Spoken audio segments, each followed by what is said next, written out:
Hello and welcome to It's No Secret. I'm Christine, and today you will see that I am joined not by Kat, but by Sunny, who Kat and I both work with. So Kat is currently overseas enjoying a wonderful holiday. Very, very jealous.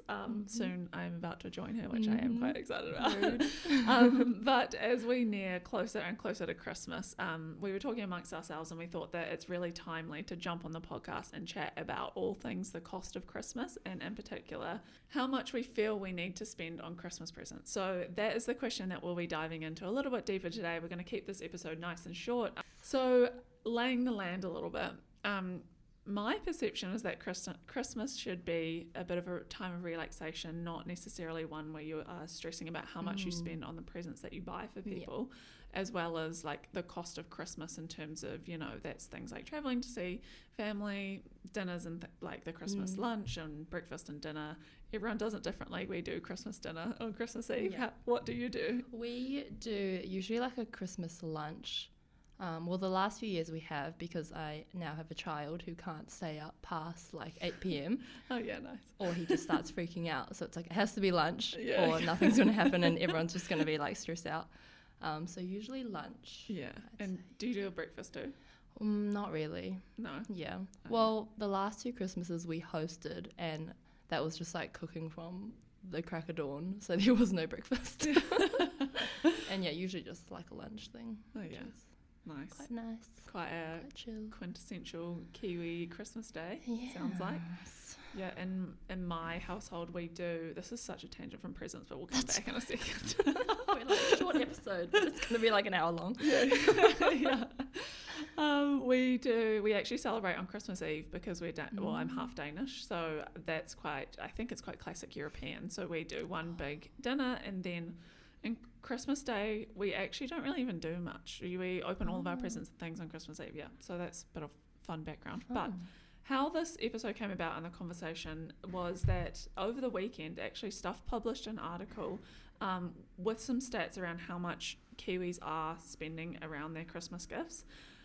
It was actually a really interesting read. It was framed in a way that was, well, actually, I'm going to find the headline for you right now. Show me that headline. Yes, it's quite... So the headline is, what to do if you can't pay off your credit card after Christmas. Oh. Yeah, so it's not really... It was framed in a little bit... Well, I guess the underlying assumption is that you get yourself into debt to pay in order to pay for Christmas. And I'm like looking at the stats that were in the article, it sounds like that is quite a common occurrence. However, I guess I just found it a little bit sad that that's kind of the reality, that we you know, it's been quite an intense year.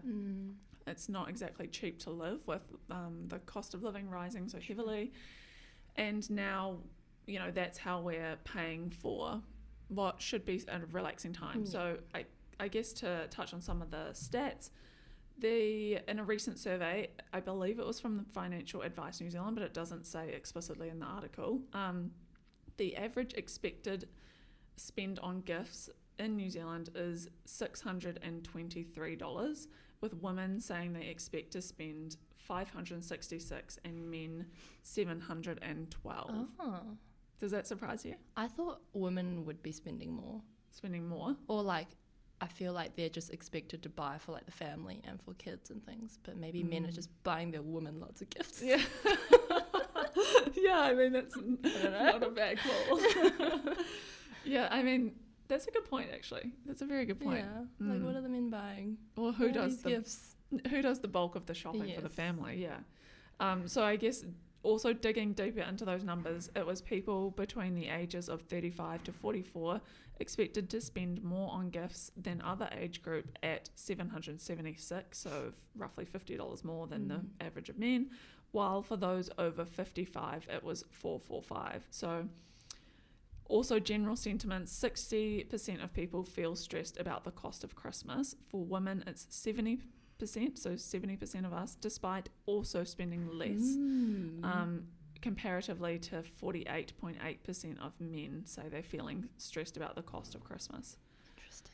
Yeah, and then it goes on to give some stats around, 56% say they will use the money that they've saved as the main way to pay for Christmas this year.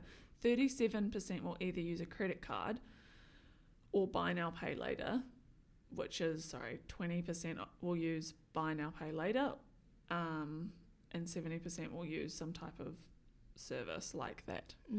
So, I mean, I guess a great place to start is, have you ever gotten yourself into debt buying Christmas presents? I don't think I have, because No. I've never had like a credit card, my own credit card. But I think I've been not good with not going into debt, but not. Oh, sorry. What I was Right. going to say was I've been good at not going into debt, but also bad because I just spend like all my savings or like too much of my savings. So wait, so you spend a larger portion of your savings buying nicer gifts? I think For in the people. past I have. I feel like I've gotten better at budgeting out like things, like money for gifts and stuff. Oh yeah. But I always just get carried away because I'm like, okay, this is how much I want to spend. But then like I'll see something that's like a little bit more, or I'm like, oh, like this person's so nice to me, I'll get them something nicer, or like it's just a one-off. Like once a year, I'll get like something for $100 when my budget was like $40. And Yeah. it's like, how did this happen? So it's like things like that where I'm like, oh, like it's just nice to get something nice for someone, Yeah. but yeah. also like I can't afford it. Yeah. I I don't think know. that's really common though. Yeah. Is like you walk down a shopping street or you go into a store with the intention of spending maximum, let's say $50 Yeah. that even you can get a decent present for You can. $50, right? Yeah. And then you walk out having spent much more, or you Hundreds. decide to buy them 2 presents, or you like it's so easy. And Plus then a card. yeah, Cards are like $10 these days. oh A yeah, nice actually one. that's so true. Yeah. I think I've made cards in past years. Oh, I that's love making cards. They're Can so you make fun. me one? Yeah. Well, that's crafty though. We'll get onto some crafty ideas for Totally. people in a second. But yeah, I'm with you on that. I said to myself this time last year, I'm not even kidding, that I was going to plan out my Christmas costs and try to allocate money every paycheck to like variable expenses, such as like gifting for other people or like friends, birthdays and things like that. That's a whole nother podcast in itself. Literally. Is friends and money. But I find myself again at, what are we, December? Christmas. Mid-December, having not planned for that expense at all. So what is it about that? And my assumption is that I'm not planning well enough, and I maybe a lot of people can relate to this who are listening, or it is the overspending. So you think, okay, well, I will save, I don't know, $50 per person, let's say, and then I end up buying something that's $100 per person for Christmas. Also, the amount of people that you buy for changes depending on the year. So, example, I'll use myself, and then we can hear it from your family side as well. So, my parents are divorced, and so I have 2 sides to the family. And then you have your my partner's family. His his parents are still together, so they kind of have one Christmas. But that's 2 lots of presents on my side, and then their presents. And then Ollie has 2 siblings, extended family, and and then it just kind of inflates into this like big thing. So then at what point do you just decide we're only going to buy for closer family, or like who's getting cut? Yeah. Well, yeah, Literally. like extended family, is it time to agree that this year is not the year of buying presents for each You're other? getting nothing. Yeah. Not even a homemade card. Yeah. Oh, so savage. I love it. But also for me visiting my family, because I don't buy the extended family on that side, it's kind of once in every 5 years. Yeah. So I've felt this kind of obligation to buy. Yeah. How about you? What was the question? How do you manage the amount of people that you buy for? Yeah. So I have a very small family, and my parents are also split up, and I don't really see my dad often. So the main like gift giving people that I would buy for are like my sister, my mum, and my son now, and my son's dad. So not that many people to buy for, so it makes it a lot more manageable. But also like my sister has quite expensive taste, and then she kind of sets the bar. So do I sometimes, so I can't throw her under the bus like that. So it kind of sets the the bar quite high in the first place of like, we'll spend maybe a few hundred, like over 100 on each gift. Yeah. But this year, we kind of discussed and decided on like the other two or like the other people will chip in for the present for the one person. If that makes sense. Oh, so you're all kind of buying one present for each person. Yeah, so everyone gets like one nice present that everyone's kind of chipped in and like decided on. That's Except nice. for Lewis, who I assume will just get a bunch of presents because like he's a baby. That's So cute. yeah, I think that system's going to work well. Although I feel like we're just going to end up buying like a bunch of things for everyone. Yeah, Like right. amongst ourselves. Yeah. That's a really nice way to do it, actually. Mm. Like, because then you get one present that maybe you really wanted, or that you're really going to get good value or use out of, rather than kind of smaller ones as well. Pretty much. And like because we've all kind of discussed it and like decided on it, we all know that like that person will really like that gift, as opposed to like my mum just like buying something random or like thinking, like it's just how mums are. Yeah, it is. Ollie and I were chatting about this the other day. Both our mums love to buy the little like small things as like it must be like a way, like a love language is gift giving, right? Yeah. On Ollie's side this year we're doing Secret Santa, and we had a present price limit of between 50 and 100, so you could basically decide based on how much you could afford to gift, and then we just bought one gift. I actually loved it. I was like, then you get to put more thought into one present as well, rather than like frantically trying to decide. And so much less pressure. Definitely. We were going to do Secret Santa, but I don't think there's enough of us to like make it fun, like it's like you could probably guess who's got who. That's what happened with ours. I knew who everyone had by the time it came to actually giving the gift. And then also actually you sit down and then you've got the presents on the table, and then you're like, okay, so I'm gonna have to pick up the present and give it to the person, so I'm immediately giving away who the present is coming from. Whatever works. Yeah, so I thought we could run through a couple of hacks, as we've just kind of already talked about too. So in terms of like how to reduce the cost of Christmas in terms of presents. So there is Secret Santas. So Secret Santas, i.e. reducing the amount of people that you buy for, but also setting kind of a gift value. So as I said, we are spending $5.50 to $100. I think the buying one present as a pool is a really great option as well.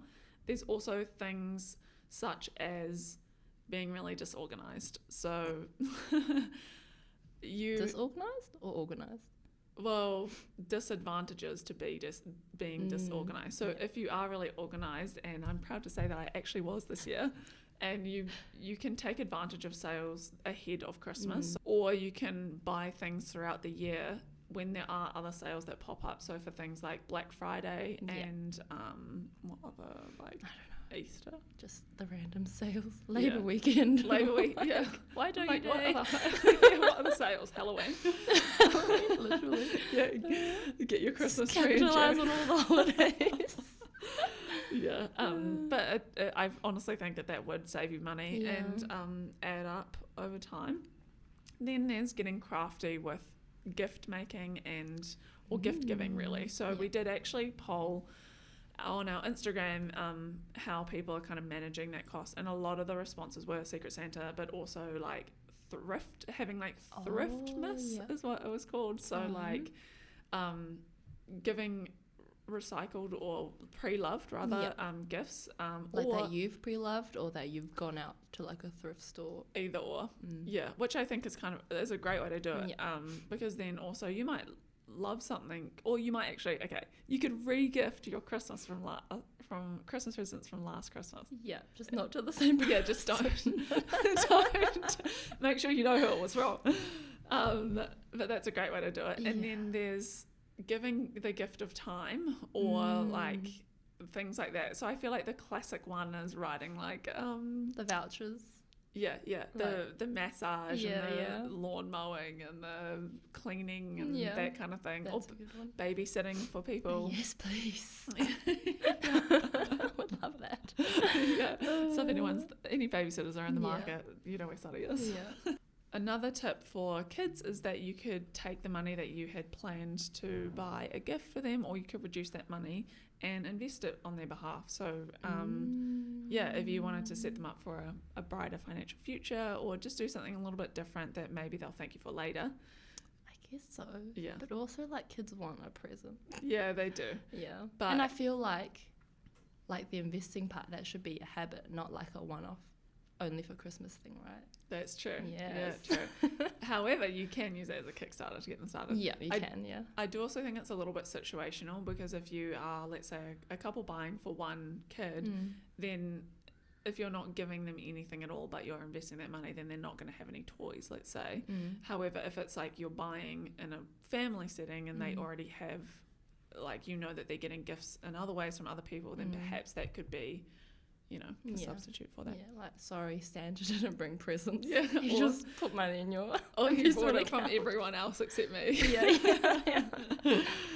Thank me later. Yeah, exactly. But yeah, so we will wrap it up there. Hopefully these quick and easy tips are going to help you get through the cost of Christmas if you are shopping this week.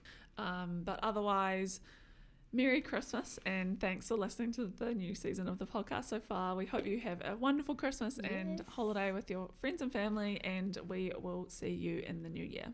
Thanks so much. Bye. Bye.